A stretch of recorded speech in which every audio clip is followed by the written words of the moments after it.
Hello everybody and welcome back to another trip report.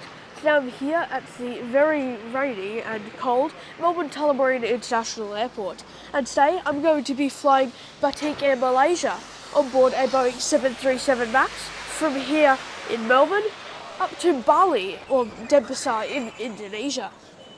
I'm very excited for today's flight. It's my first time flying Batik Air Malaysia since they've rebranded. I did fly them briefly in 2019 when they were still Malindo Air. I'll explain more about that later. But for now, let's go over here, check the departure board to find check-in. My flight is OD 178.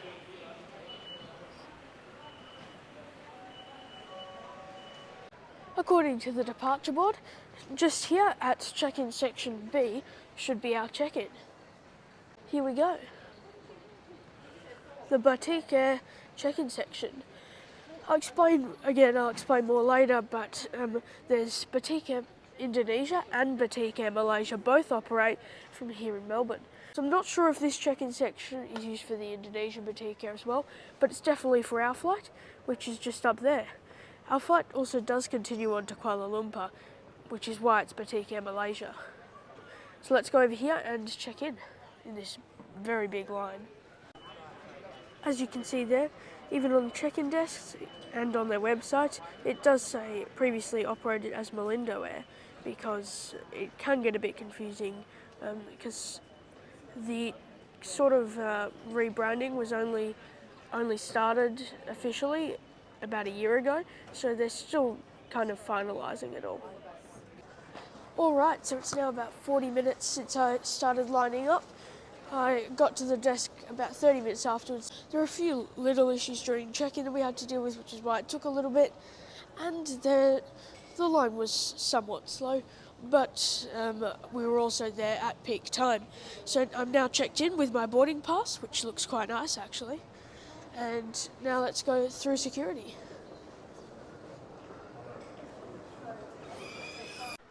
Alright, so passport control and bag scan now completed. It's all super automated there. Bag scan was really busy though and quite clogged up, but the passport control was very good. By the way, I didn't get a chance to mention with check-in, the staff were very friendly. As I said, there were a couple of little issues. But overall, it was a solid check-in process. However, it was a little bit slow. Anyways, we don't actually have long now since I wasn't at the airport early in the first place. So we should be boarding in about half an hour. So now let's head here through duty free.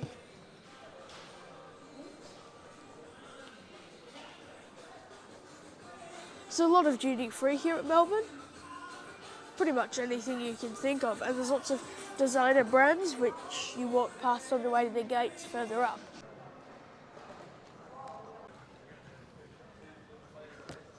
Not everywhere's open yet, so it's very busy at the spots that are.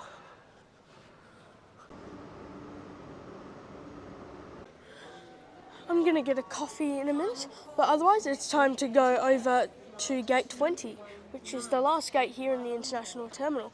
You have to go down through this tunnel where Jetstar operate most of their Dreamliner flights from. I think some other low-cost airlines, and full service, but it seems to be more low-cost. Now down here at the end wing of this terminal. So as I said, it's definitely not, I wouldn't necessarily say mostly low-cost, but there's quite a lot here. However, I've noticed from experience this gate's often occupied by full-service airlines. I've seen Thai Airways, United and now Etihad here with their beautiful Dreamliner. There's also a Jetstar A321neo there, which is also probably heading off to Bali. Just walked over here to gate 20 to have a look at my plane, which I'll explain in a second. And there's a free shower here. It's pouring outside here, and it is drizzling in here as well. I'm not sure if you can tell, but it is also raining in here. I think they need to fix the seal or something there. Anyways, here's our plane for today. This is 9 Mike, Lima Romeo Papa. It's a 2019 built Boeing 737-8 or MAX 8. It was delivered well, it was supposed to be delivered to Lion Air back in 2019.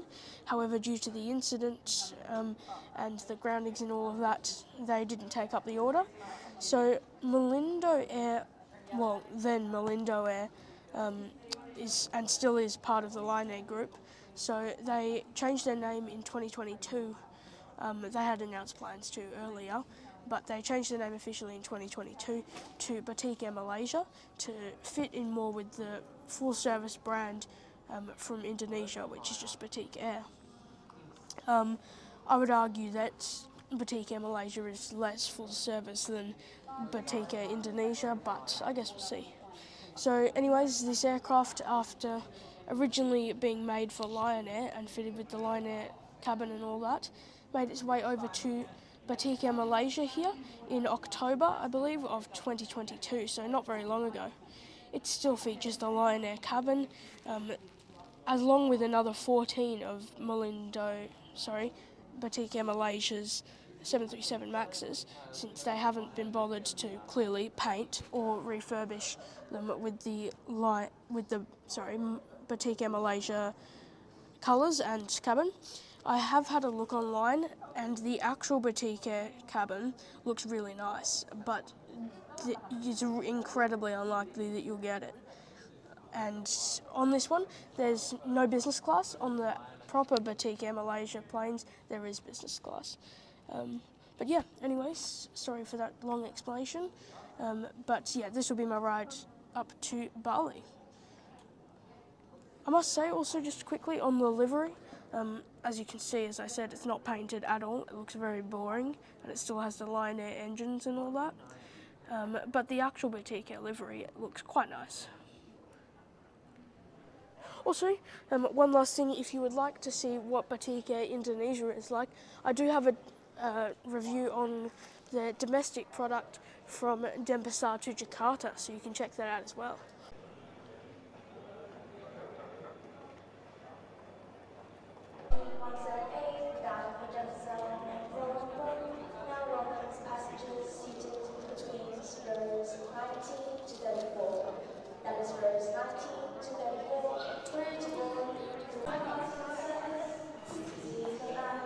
Yeah, have you done passport checks before?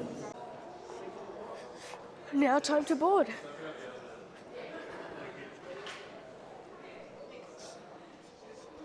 Hello.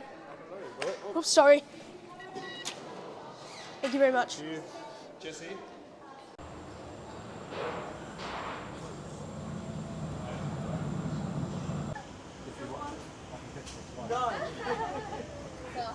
Good morning. Hello, good morning. Thank you. Welcome on board it's the Lion Air cabin, but Batik Air Malaysia 737 MAX 8. My seat for today is 4F. There's 180 economy seats in a 3-3 layout. I have a window seat on the right side of the aircraft with a nice front of the engine view. Well, welcome aboard the Batik Air Malaysia ex-Lion Air Boeing 737 MAX 8 or Dash 8. Now let's go through the seat features. My first impressions when we got in were it looks basic, but it's also really modern. So now let's go through the seat features. First up, legroom. So I wasn't sure if there's actually extra legroom or not, but this is a cool seat, according to Malindo Air Batik Air Malaysia's website. I'm not sure, I don't think it costed any extra, but the first 4 rows are cool seats. However, this side only has 3, even though this is row 4. So legroom is really good.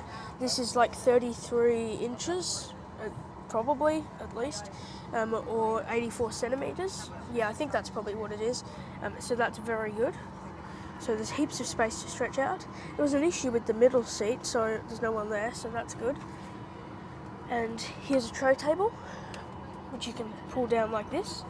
It's slightly small, but it's a solid size still, and it's not foldable. You can pull it out and push it in. There's a little cup slot there. Unlike Batik Air's actual cabin, there's no IFE or power supply anywhere, which isn't great for a 6-hour flight, though this was designed for Lion Air, who don't operate many 6-hour flights. And also there is a headrest, which I'll show you now. You can push it up, pull it down, and adjust the sides. It's really nice and easy. It's also slightly thin but comfy.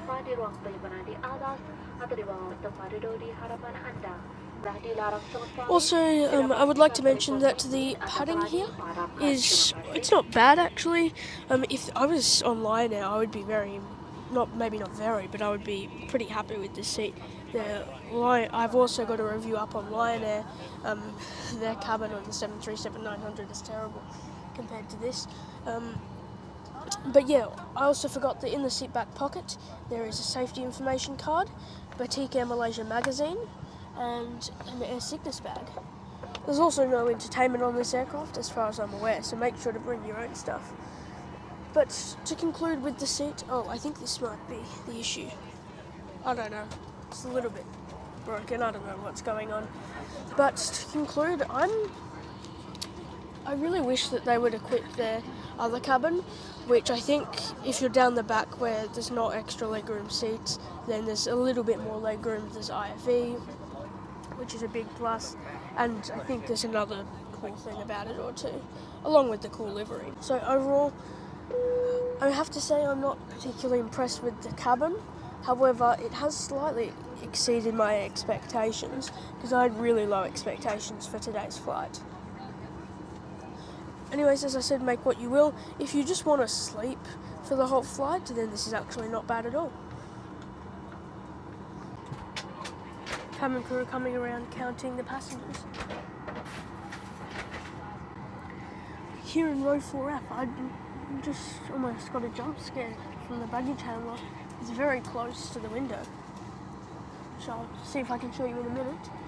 But also, I just looked at the other side. There's far less legroom on ABC as opposed to DEF. So if you want more legroom, I think this side's a little bit better. My name is Calvin. I've been in the cockpit with my senior first officer, Mr. Akmal, and the rest of the cabin crews who are led by our cabin crew in charge this morning, Ms. Int'l. Welcome aboard to Batik Airflight OD-176 from Melbourne bound to Denpasar, Bali. At the moment, passenger boarding already completed, and we just have a bit of the cargo loading. And once all ready, we're ready to Pushback and commence our departure to Bali. And the flight time today going to Bali is 6 hours and 20 minutes. And due to a much stronger heavy today to Bali, even though we departed earlier or on schedule today to Bali, we can expect some delay upon arrival. And weather today will be slightly cloudy as well. Therefore, please fasten your seatbelt whenever you are seated for your own safety and comfort, whether the seatbelt sign is off. And later, just before we commence our descent into Bali, my senior first officer, Mr. Akmal, who will fly today to Bali, will again come back to you and update you in latest arrival time as well as the weather at Bali. In the meantime, just sit back, relax, and enjoy the rest of the flight. Thank you. See you. Batik Air, saya Minaya Ketua Pramugari anda ingin mengucapkan selamat datang ke penerbangan kami OD 178 menuju. Good morning, ladies and gentlemen. On behalf of Batik Air, I'm Mina, your crew in charge. We'd like to welcome you on our flight OD 178 for Denpasar, Bali. The command of this flight is Captain Cabin. This flight will take for 6 hours and 25 minutes. For safety, please ensure your seatbelts securely fastened, window shades upright, your tray table stood, and all electronic devices, including your laptop, iPad, has to be completely switched off.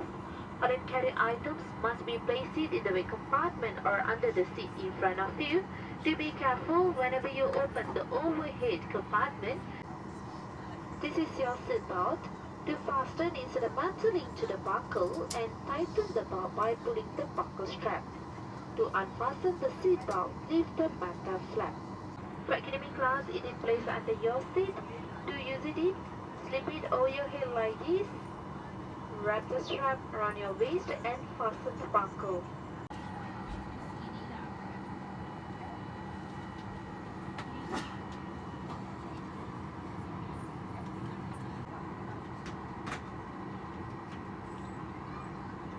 Ladies and gentlemen, In preparation for takeoff, please ensure your seatbelts securely fastened, window shades up, your tray table stowed, and all electronic devices, including your laptop, iPad, has to be completely switched off. Aeroplane mode can be only done after takeoff. It was at this point in time when I realised that I actually wasn't allowed to use my mobile phone at all. I originally thought when they made the first announcement that they meant just if you didn't have flight mode on, which is normal on every flight, but they actually meant that my phone had to be turned off. No matter if it had flight mode or anything like that, my phone simply had to be turned off. They also came around after this announcement telling people to turn their phones off.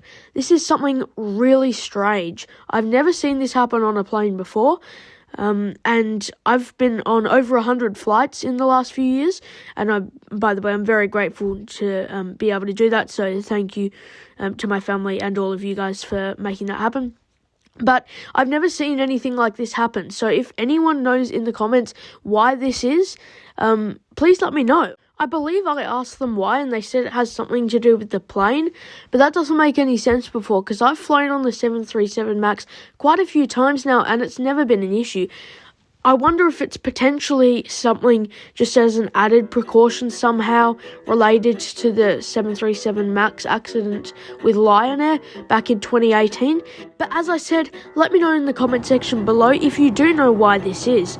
It just seemed very strange, and it kind of left me with an off feeling for the rest of the flight. I just kind of felt a little bit uneasy, so it definitely wasn't ideal. So I'm sorry I wasn't able to get any takeoff or landing footage for you guys, but at least I managed to get a fair bit of footage in flight.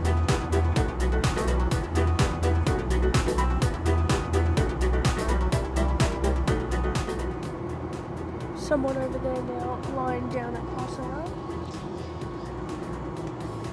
This is an interesting airline.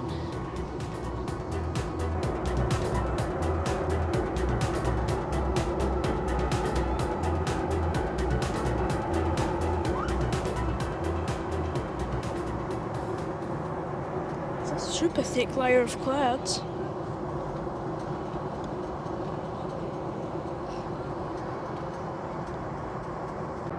Now finally up here, see the sunrise and the light of day. We're almost at 20,000 feet, I think, which is really, that's about a 15,000 feet at least, probably layer cloud. Crazy.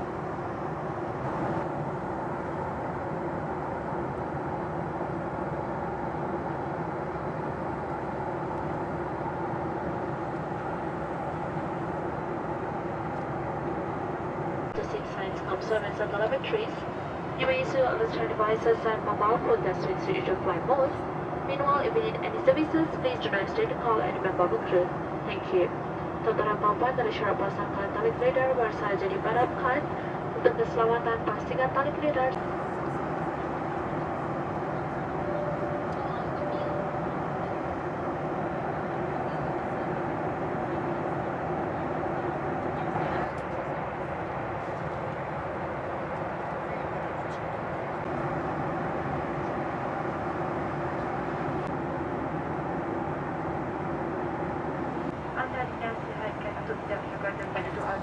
This is in either Malaysian or Bahasa, but I'm pretty sure that this is an announcement regarding the meal service. I pre-ordered a meal online for about, I think, $4.50 Australian, which is a very good price, but I guess we'll see what the meal's like. You are requested not to change your seat. Thank you. Looks like the crew are now coming around with the trolley. I believe there's also a buy on board snack service as well. Alright, so now up here at cruising altitude with the sun glistening on the water down there. The very friendly cabin crew just came around to hand out my meal. So this is the meal I pre-ordered. It's nasi goreng flavoured satay chicken, and they all come with what they call mineral water. In Australia, sometimes mineral water can mean sparkling water, but overseas it seems to normally mean just like water. But as for the meal option, so I'm pretty sure this costed like $4.80. It'll be in the description. which I think is a really good price. And there were quite a few options to select from, maybe like 8 or 9 or something like that. So I guess let's open it up and see what it's like. And here's the meal. Looks pretty good, but I'll let you know how it tastes a little bit later. There's also wooden cutlery to go with it.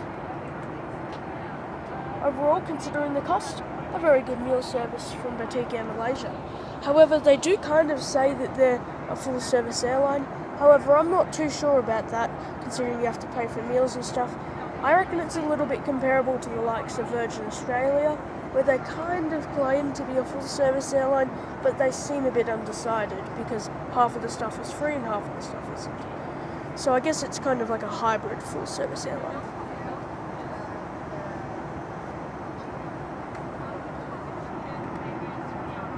The usage of toilets is not permitted. Serving on hot beverages, coffee, Milo, Maggie will be suspended for now. Thank you.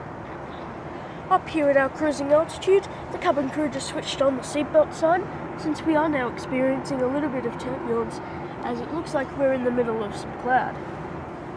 By the way, to conclude the meal service, it was average.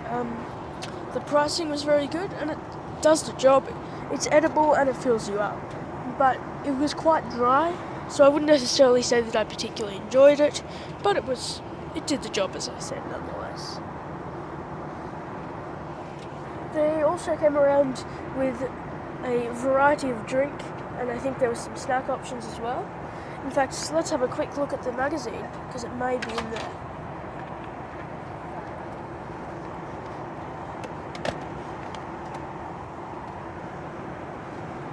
So here's the Batik Air Malaysia magazine.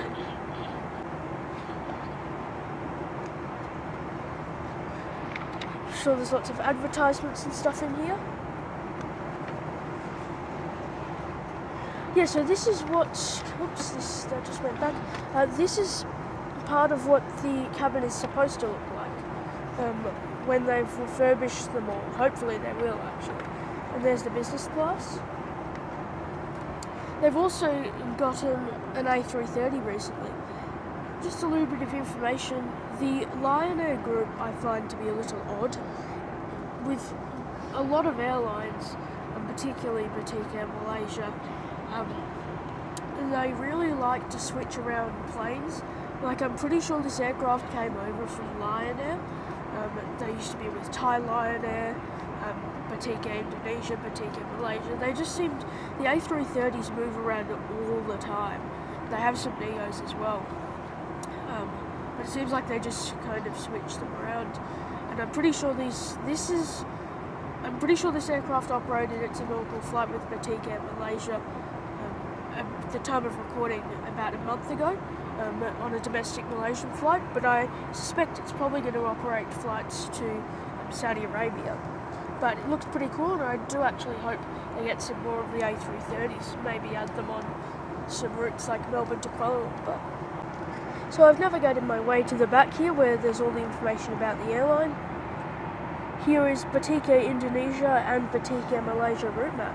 I didn't realise this, but it looks like they actually might be getting or have a second A330. So their fleet consists of some ATRs which operate domestic flights, 737-800s and 737-8s, which is what we're on today. And then the A330-300, as I mentioned earlier. They have quite a nice route map across Southeast Asia. Also, lastly, here is the in-flight meal menu. As you can see, there's a lot of stuff you can buy. This is a lot cheaper online. For example, I think from memory, you'd kind of divide 20 by 3, which would be, I suppose, just under $7. So it's a couple dollars cheaper to book it online, but it's still not too bad if you get it here. So as you can see, there's all the options. This is the option that I went for. And here's some snacks and drinks as well. Oh, and here's some kind of lighter meals. And if you fancy a Malindo Air model, then there's some of that kind of stuff here. Overall, not a bad in-flight magazine from Batik Air Malaysia. By the way, I do apologise if I sometimes refer to them as Malindo Air, because I have flown them before and in some ways they still are Malindo Air. Anyways, so far it's been a bumpy but solid flight. Okay, so I think we're now about 2 hours into the flight. Just going up to do a little review. Here's the view from the first exit seat. Not bad. Also lots of legroom, not much more than my seat though.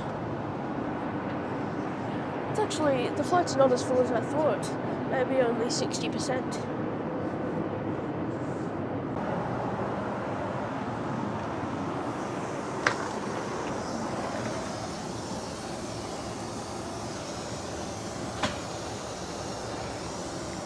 Welcome to the Batik Air Malaysia 737 MAX saloon.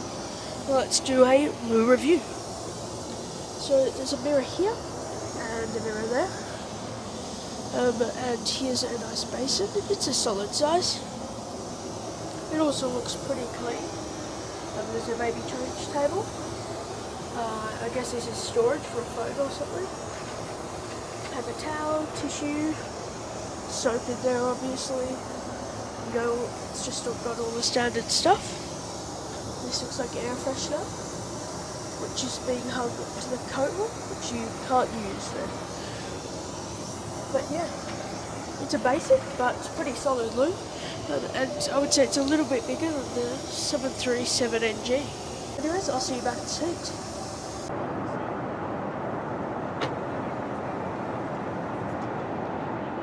It's very interesting. In the back half, it's kind of a bit lighter. At the front, everyone practically has their windows shade down, so it's dark.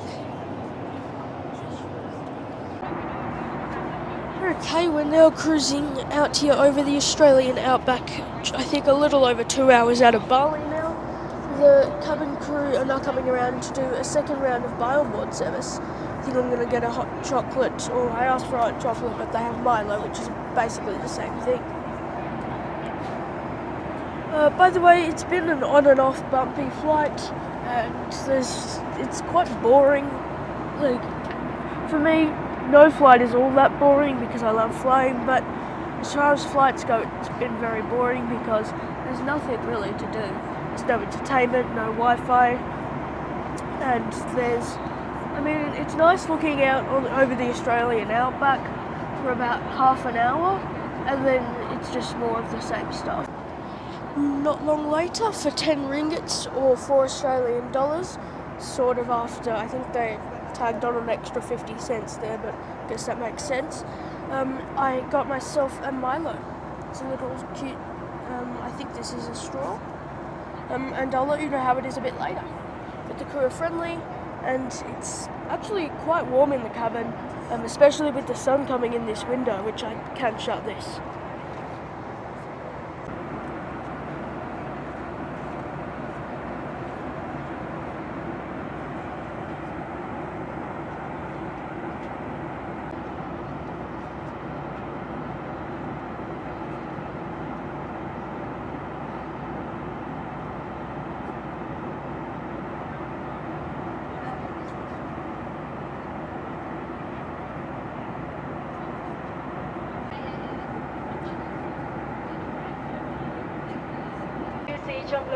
Are not advisable We're experiencing a little bit of turbulence about an hour at Bali once again. Thank you.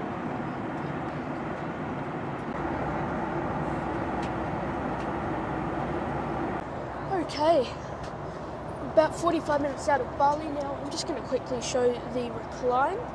And now here is what the recline is actually like. So there you go. The recline's actually not too bad, especially for what was designed to be a low-cost carrier seat.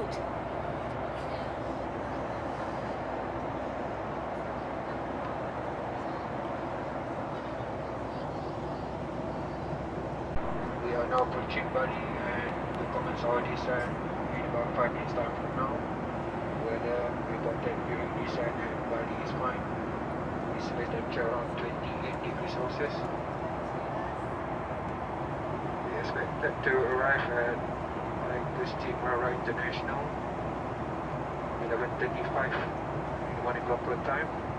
And Bali, for your information, Bali time is 2 hours behind from Melbourne, and the local time now is 11 o'clock. Captain just came on the PA and said we should be descending shortly into Bali. I believe that over there is Mount Rinjani. I am not 100% sure on that, so please correct me if I'm wrong. I'm pretty sure I know it's a volcano.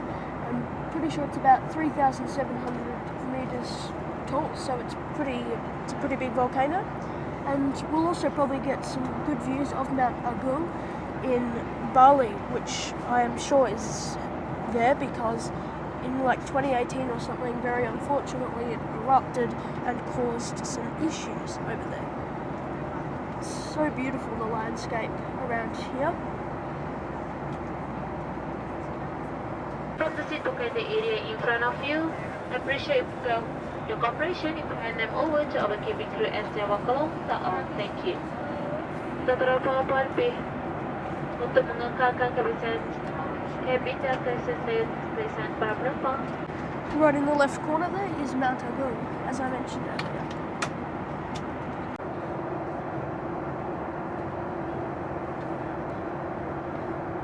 Shortly enough, the crew came around and told me to turn off my phone, so I'll do the conclusion on the ground. Put your seat upright, stow your tray table, fasten your seatbelt, and ensure all electronic devices, including your mobile phones, must be switched off. As a reminder, smoking in the cabin and lavatories is strictly prohibited. Bye-bye. Yeah. Yeah? Is that okay?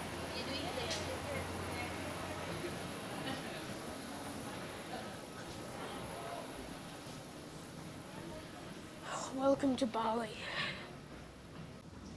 Alright, it already smells very humid. I think now is probably a solid time to finish up today's, start actually concluding today's trip report. Wasn't able to do that on the plane. My journey today started at Melbourne's Tullamarine International Airport at Terminal 2. I found check-in pretty easily, there was no issues there. There was a relatively big line since I was there at peak check-in time. There's no self-check-in for Batik, and as I said, there was a fair bit of a line, so it took about half an hour to get to the desk. And then once I got there, there was an issue so there were 3 of us travelling, however, one of us had to get moved because the middle seat was broken, which wasn't ideal, but at least since it wasn't a full flight, we could get another seat close by, and it meant we got a free middle seat, so it wasn't the worst thing, but still not ideal. Security at Melbourne Tullamarine was pretty good, and I found my way to the basically furthest gate possible, which is gate 20. I went there to find our plane, which, as I expected, had basically no livery, just what was left over of its previous Lion Air livery. So I do hope that they'll fix that. I believe they slowly are, but even when they do, they seem to not bother doing the proper livery, just putting Batik Air titles and stuff on it. So once again, I do hope that they do that, but that's not a big deal. What is a bit more of a big deal is once I stepped on board, I did my research, so I expected it, but as I thought, it was the ex-Lion Air cabin, which, while could be worse, it's not very good and not what Batik Air displays on their website. I would like to point out that while it is a little bit misleading what they display on the website and something else that I'll explain in a minute, they do actually say on their website that not all aircraft have that cabin. But also on Google Flights or Webjet, they both still display it as being it says Boeing 737 and the seat features displayed as 81 centimeters of legroom, I think a power outlet or USB or something, and a IFE. And the only thing that is true about that is the 81 centimeters of legroom, though I believe some seats probably only have 79 centimeters. So that's definitely something that, well, Webjet, Google Flights could improve on. If you see that on Webjet or Google Flights, my advice would be to not believe it and just expect the ex-Lion Air cabin, and then it'll just be lucky if you actually get the proper Batik Air cabin. As the engines were starting up, the crew came over and told basically everyone that had their phones out to turn off their phones. I'm not going to go in detail about this exact thing once again since I did that earlier, but I definitely found it strange. So with me feeling a little bit uneasy, we lifted off from rainy Melbourne, and once we got in the air, the crew started the buy on board meal service. So as I previously mentioned, it will be in the description the exact price, but I pre-ordered a meal which was average. The taste was pretty alright, but it was just very dry. The rest of the flight was pretty uneventful except for the turbulence, which was on and off throughout the flight. As I previously mentioned, there wasn't anything to do on the plane other than look at the magazine, which got pretty boring after a few minutes, and watch any downloaded movies, which I did have luckily. We eventually started our descent into Denpasar, and probably when we were at something like 20,000 feet, maybe 15,000 feet, I got asked once again to turn my phone off, so I turned it off. Differently this time, once I turned it off, she said, no, turn it off, and I said, it is off, and we went back and forth like that a few times, until I eventually realised, and she explained a bit more, that she wanted me to completely shut my phone off. So, you know, if I have an iPhone, so I had to hold down the button and get the phone to shut itself down, not just screen off. Like, they wanted the whole phone to be completely shut down. They didn't do that with any other passengers from what I could see. So once again, that was super strange, annoying, and frustrating. So if anyone knows anything in the comment section, feel free to let it down. I would be very happy to hear what you have to say about it. Finally, customs at Ngurah International Airport, let's just say slow. It wasn't as bad as what I've had before. It was pretty quick to get the visa, but then to go through immigration took such a long time, and they really encouraged you to do an online declaration, but the Wi-Fi at this airport works maybe like 2% of the time, so it's very difficult. Also, baggage claim wasn't very good. They switched the carousel like 3 or 4 times between a couple different carousels, so that was really annoying, and it took a fair bit of time. I've had worse at this airport, but still a fair bit of time to get our baggage, and there wasn't really anyone from Batik Air Malaysia around to help. Anyways, that's my conclusion for my experience on Batik Air Malaysia's Boeing 737 MAX economy class. To conclude, my experience was not very good on Batik Air Malaysia today. I've had worse flights, but it certainly wasn't a very good one today, and it's sad because I do think that the airline has some potential. Like, if they fitted all of their planes with the new cabin and livery, I think that it would be a lot better. It would also be good if maybe they added another inclusion, even if it was just seat selection, because though they say it's a full service carrier, it's almost the definition of a low-cost carrier. The only thing that it includes is 20 kilos of checked baggage, but a lot of low-cost Indonesian airlines include that anyway. As for other options on this route, Jetstar starts from $300, Batik Air Malaysia's sister airline, Batik Air Indonesia, and Virgin Australia both start from $360, with Batik Air Malaysia starting from $390, and Qantas and Garuda Indonesia starting from $440. For this reason, I would say that in terms of value for money, Batik Air Malaysia is probably the worst value on this route, because I would position it with Jetstar and Virgin Australia. I think the best option on this route, from what I know, I haven't flown them on this route, but it's probably Batik Air Indonesia or Garuda Indonesia. Batik Air Indonesia, I flew them domestically, was pretty good. It doesn't have a cabin as good as the new Batik Air Malaysia cabin, but you basically never get that anyway. In my opinion, if you want a cheaper option, then Batik Air Indonesia, which is actually a proper full-service airline, or if you want a really nice economy class, then go for Garuda Indonesia. So basically what I'm saying is, if you have another option, I would avoid Batik Air Malaysia, but if it's the only option or the time suits you best, I would fly it. It's just not a particularly good experience. I do really hope that they improve, because, as I said, I think it could be a pretty good airline. Anyways, I would like to apologise once again for not being able to get any takeoff and landing footage. I hope that you enjoyed the video nonetheless. Again, let me know your thoughts in the comment section below. Thank you to all of my incredible Patreons for helping to make these videos possible. I hope you have an amazing day, and I look forward to hopefully seeing you in my next one.